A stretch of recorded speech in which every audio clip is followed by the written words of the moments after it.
નમસ્કાર, આપ જોઈ રહ્યા છો ન્યૂ ભારત ન્યૂઝ અને હું છું ધ્રુવી। ગુજરાત પ્રદેશ કોંગ્રેસ પ્રમુખ અમિત ચાવડાની આગેવાનીમાં વેરાવળથી કોંગ્રેસની ખેડૂત આક્રોશ યાત્રાનો પ્રારંભ કરવામાં આવ્યો। કોંગ્રેસે આ યાત્રાને બહેરી મૂંગી સરકાર સમક્ષ ખેડૂતોની વેદનાને પહોંચાડવા માટેની યાત્રા ગણાવી હતી। વેરાવળ ખાતે કોંગ્રેસની જાહેર સભાનું આયોજન કરવામાં આવ્યું અને આ જાહેર સભામાં ભાજપ સરકાર પર કોંગ્રેસે આકરા પ્રહાર કર્યા હતા અને ખેડૂતોનું સંપૂર્ણ દેવું માફ કરવાની માંગ કરી હતી।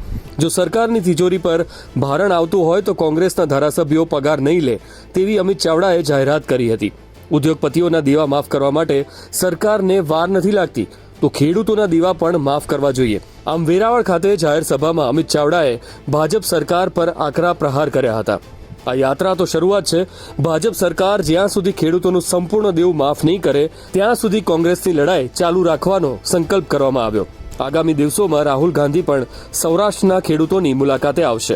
સમગ્ર ગુજરાતમાં જે કમોસમી વરસાદ થયો છે ને એના કારણે જે ખેડૂતો આર્થિક રીતે પાયમાલ થયા ના પહેલી વખત નહીં પણ છેલ્લા 5 વર્ષમાં જોઈએ તો ક્યારેક કમોસમી વરસાદ થાય છે, ક્યારેક અતિવૃષ્ટિ થાય છે, ક્યારેક પૂર આવે છે અને ક્યારેક સરકારની ખોટી નીતિઓને કારણે, ખોટા વહીવટને કારણે, ભ્રષ્ટાચારને કારણે ખેડૂતો આર્થિક રીતે પાયમાલ થાય અને હવે પરિસ્થિતિ એટલી હદે વણસી ગઈ છે કે દ્વારકામાં ખેડૂતે આત્મહત્યા કરવી પડે છે, ગીર સોમનાથ જિલ્લામાં ખેડૂત આત્મહત્યા કરે છે અને જો સરકાર તરત મદદમાં નહીં આવે તો આખા ગુજરાતમાં ખેડૂતો આત્મહત્યા કરવી પડે એવી પરિસ્થિતિનું નિર્માણ થયું। કારણ કે એક તરફ ખેડૂતો કુદરતી આપત્તિ પરેશાન છે, એક તરફ સરકારની મદદ નહીં મળવાને કારણે લાચાર છે અને ચારે તરફથી ભીષમાં આવ્યા છે ત્યારે ખેડૂતોનો જે આક્રોશ છે, જે તકલીફ છે, જે દર્દ છે, પીડા છે એને વાચા આપવા માટે કોંગ્રેસે આ જન આક્રોશ યાત્રાની શરૂઆત કરી છે। આ ખેડૂત આક્રોશ યાત્રા આજે સોમનાથથી શરૂ કરીએ છીએ અને સૌરાષ્ટ્રના 11 જિલ્લામાં ભ્રમણ કરીને 13મી તારીખે દ્વારકામાં એનું સમાપન કરીશું।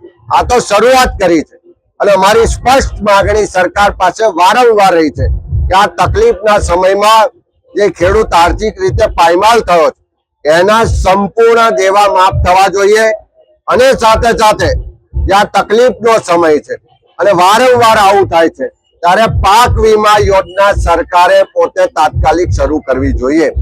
સરકાર કોઈ મદદ તો કરતી નથી, દેવા માફ કરતી નથી, પાક વીમા યોજના માફ શરૂ નથી કરતી, જમીન માપણી રદ નથી કરતી અને ફક્ત ટેકાના ભાવે ખરીદી કરીશું એવી જાહેરાતો કરીને ખેડૂતોને સ્વપ્ન બતાવે। આ ટેકાના ભાવે ખરીદી કરવાની જાહેરાત કરી, એક ખેડૂત પાસે 125 મણ લઈશું, ગયા વખત ભૂતકાળમાં કરી ખરીદી તો 200 મણ ખરીદ્યા હતા, તો આ 75 મણ ઓછા કેમ કર્યા? એક બાજુ સરકાર કહે છે કે 42 લાખ હેક્ટર જમીનમાં નુકસાન થયું છે અને આ ટેકાના ભાવે જયારે ખરીદી કરજો ત્યારે મગફળી જે પલળી ગઈ છે, જે નુકસાન પામેલી છે, ત્યાં આપવા જશે ત્યારે તમારા જ મળતિયાઓ જે ખરીદી કરવાના છે એમ કહેશે કે આ તો બગડી ગઈ છે, આમાં તો ભેજ છે, આ તો નહીં ખરીદાય, એનો કડજો થશે। ત્યારે સરકાર ખાલી ખરીદી કરવાની જાહેરાત કરીને પોતાની જવાબદારીમાંથી છટકે નહીં। સરકાર પાસે ફરી માંગણી કરીએ છીએ કે ખેડૂતોના મુશ્કેલના સમયે સંપૂર્ણ દેવા માફ થવા જોઈએ। જેટલું પણ ઉત્પાદન છે એનું પૂરેપૂરું ઉત્પાદનની ટેકાના ભાવે ખરીદી થવી જોઈએ।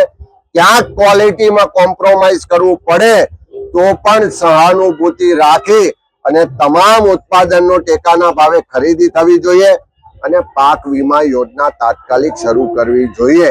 આજે સોમનાથ દાદાના સાનિધ્યમાં સંકલ્પ લઈને, શપથ લઈને આ યાત્રાની શરૂઆત કરી છે અને જ્યાં સુધી ખેડૂતોને સંપૂર્ણ દેવા માફ નહીં થાય ત્યાં સુધી આ ખેડૂતોની લડત લડવાનો કોંગ્રેસ પક્ષનો આજે સંકલ્પ અમે વ્યક્ત કરીએ છીએ। હજી સુધી રાહત પેકેજ જાહેર નથી કરી, વાતો કરે છે, પેકેજ જાહેર નથી થતું। આ જાહેરાતોની સરકાર છે, ફોટો શૂટ કરાવવા વાળા નેતાઓ છે, ભાષણો કરવા વાળા નેતાઓ છે।